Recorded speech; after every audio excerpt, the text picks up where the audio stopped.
Hello, everybody. It's Rosemary here from the Confident Kids Reading Academy. And we're here today to do another interview. And Jeanie Davis has been a longtime friend of about 30 years. So yeah, but before we talk to Jeanie, I just want to say that this week has been a really busy week for Shari and I, and an exciting one. We are hosting a pop-up challenge. So we're doing the Excited About Writing challenge, and we've had fun. We've had 8 kids come on so far. So if you're thinking, oh, it's too late to have my kids come on, it's not. And bring them in. We'll have lots of fun together, get to know each other better. So yes, please feel free to pop in to our pop-up challenge. And if you don't see the link in the Facebook group, please message us. Now, and we've also started our 9-week program called Your Confident Reader 101 course. So that's also been really exciting for Shari and I. And if you are still on the fence and still thinking about it, please reach out to us. Now, during our interview, if you have any questions, please type them in the Facebook comment section, and I'll try to interview and check the Facebook on my phone at the same time. Okay, so let's begin. So yes, Jeanie's been a longtime friend. She currently lives in Langley, British Columbia. She spent early years in India and then moved with her family to Three Hills, Alberta, and we met there. She's received training and taught preschool and kindergarten. And she's also, or anyway, do you want to fill us in a little bit about anything so far, Jeanie? Sure. Well, it's great to be here, Rosemary, and to all those that are joining us today. It's so great to see you in this forum.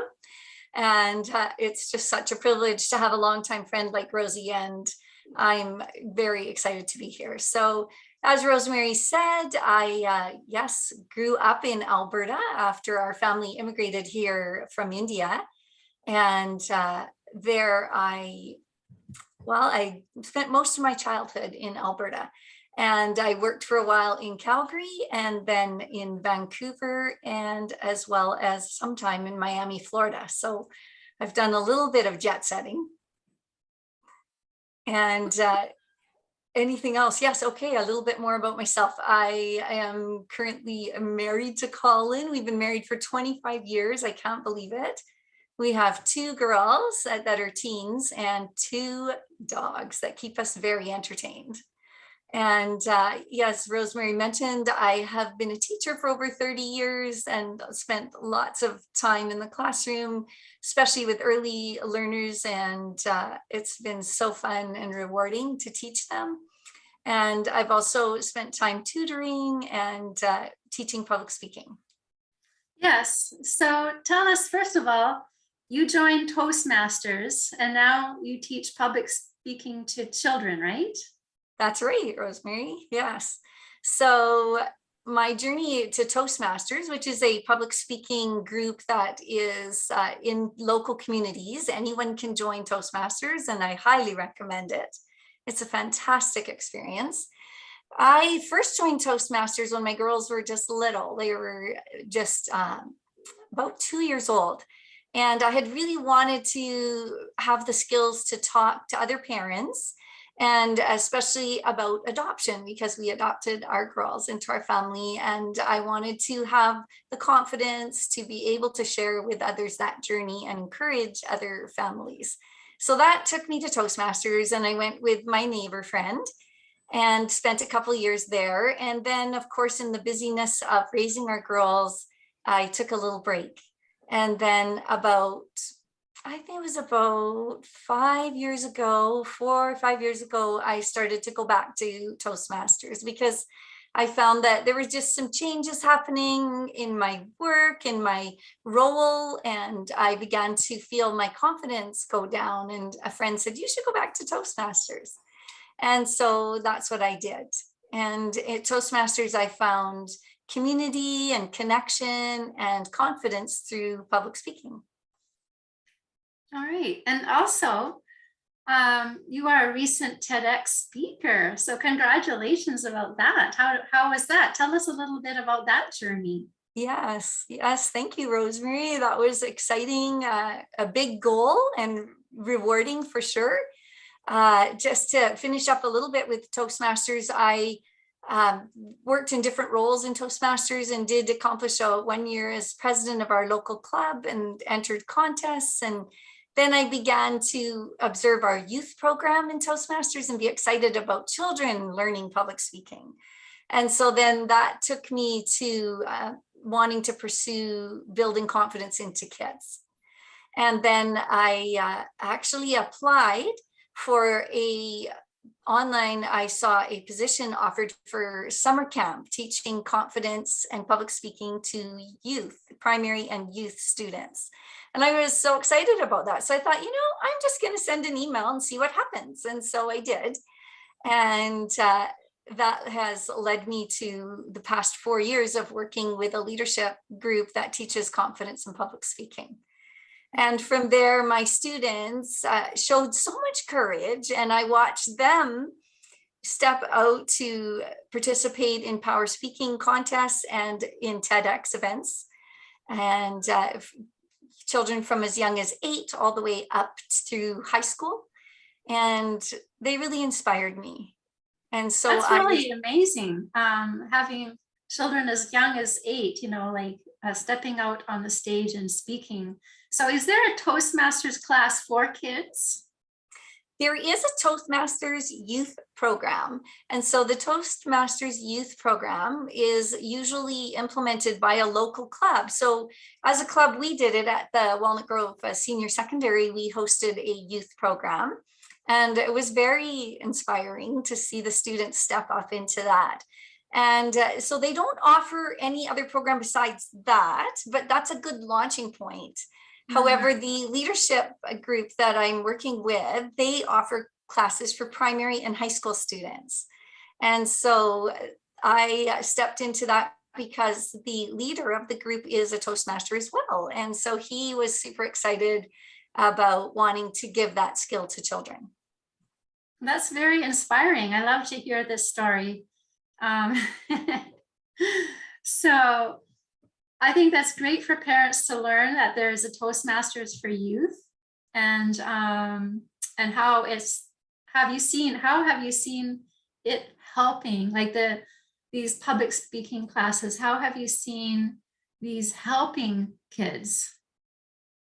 Well, there's just so many ways that it helps kids. And I don't know if you remember when you were 10 years old, but I have a very vivid picture in my mind when I was 10 years old and I was asked to stand up in front of a group of people and to share some things. And I couldn't say a word. My mouth just went dry and I had nothing. I was terrified. Nothing to say.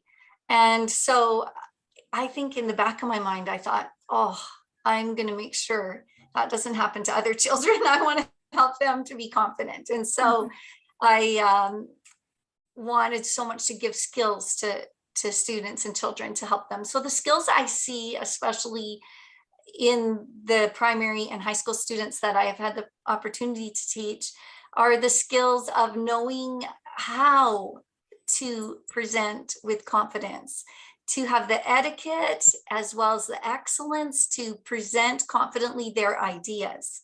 And I've watched them come in terrified and work right on up to having the opportunity to be TEDx speakers or power speaking contestants, which is so exciting. And something I always teach my students that I hope will help parents out there that are working with their children is that confidence comes from being able to say, I can do it. Just having that I can attitude. And how is this accomplished? It's through setting goals and approaching and appreciating each step forward, realizing that every step can be celebrated and is evidence of the fact that it builds confidence and a confident attitude. So a little quote that we say in our class is preparation builds confidence. Confidence leads to excellence. Excellence leads to success. And we repeat that each class. And I hope that they always remember that in whatever you do, preparation is the key. That's excellent. Yeah. So do you have any other tips or ideas to help kids develop skills, or some, for parents? I do. There are a few tips that I use and have found to be successful, and parents can teach them to their children. We can use them ourselves. But I call them the 5 fabulous tips to being a fantastic speaker.